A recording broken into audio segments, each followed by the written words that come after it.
Alors, un exercice ici sur les droites et les plans. Soit la droite D de représentation paramétrique, petit x égale 2 moins t, y égale 3t, z égale 4 moins t. T appartenant à R. Ça, c'est une droite spatiale.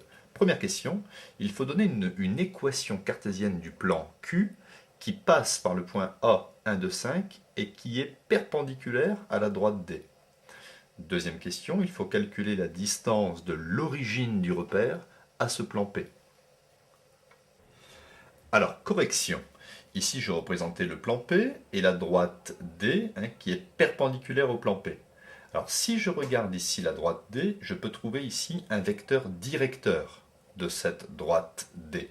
Un vecteur, si vous voulez, que je vais représenter comme ci, qui dirige la droite D. Alors il faut savoir que pour avoir les coordonnées de ce vecteur directeur, ce n'est pas compliqué. Vous regardez ici le paramètre et vous prenez les coefficients.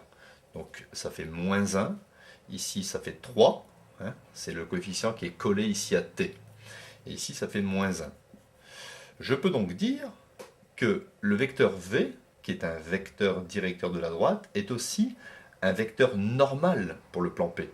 Donc à partir du moment où je connais un vecteur normal et un point du plan, il va devenir facile de trouver l'équation cartésienne de ce plan. En effet, l'équation cartésienne d'un plan, donc je vais le mettre ici, le plan Q, c'est AX plus BY plus CZ plus D est égal à 0.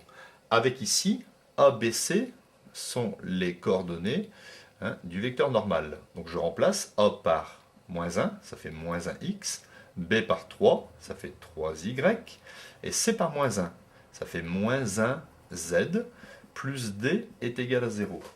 Ensuite, il faut trouver D. Alors pour trouver ici la valeur de D, je vais utiliser le point A. Le point A appartient ici au plan. Donc je peux remplacer ici x par 1, y par 2 et z par 5. Faire une équation et trouver D. Donc on trouve moins 1 fois 1, plus 3 fois 2, moins 1 fois 5, plus D égale à 0. Ça me donne ici 3 fois 2, ça fait 6. 6 moins 1, ça fait 5. 5 moins 5, ça fait 0. Donc 0 plus D est égal à 0. Donc ici on trouve un cas particulier où D est égal à 0. Alors D n'est pas toujours égal à 0. Voilà. En conclusion, j'ai remis ici l'équation du plan Q. Moins x plus 3y moins z est égal à 0. Deuxième question, il faut calculer la distance de l'origine jusqu'au plan Q. Mais il faut connaître une formule par cœur, c'est que la distance est égale à la valeur absolue de petit a fois x de haut, plus petit b fois y de haut, plus petit c fois z de haut, plus d, divisé par la racine carrée de a carré plus b carré plus c carré. Donc on y va.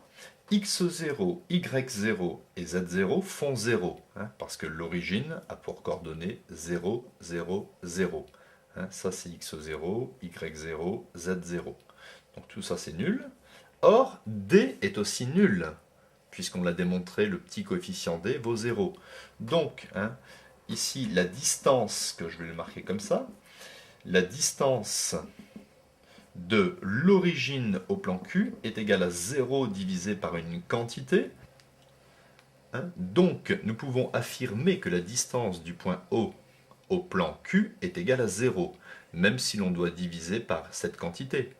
Avec ABC, A c'est moins 1, B c'est 3 et C c'est moins 1. 0 divisé par un dénominateur strictement positif, ça va donner 0. Alors, si la distance du point O au plan Q est égale à 0, on peut affirmer que le point O appartient au plan Q. Donc le point O appartient au plan Q. On pouvait aussi le voir car ici, moins x de haut plus 3 fois y de haut moins z de haut, ça va me donner 0. 0 égale 0, donc O appartient au plan Q.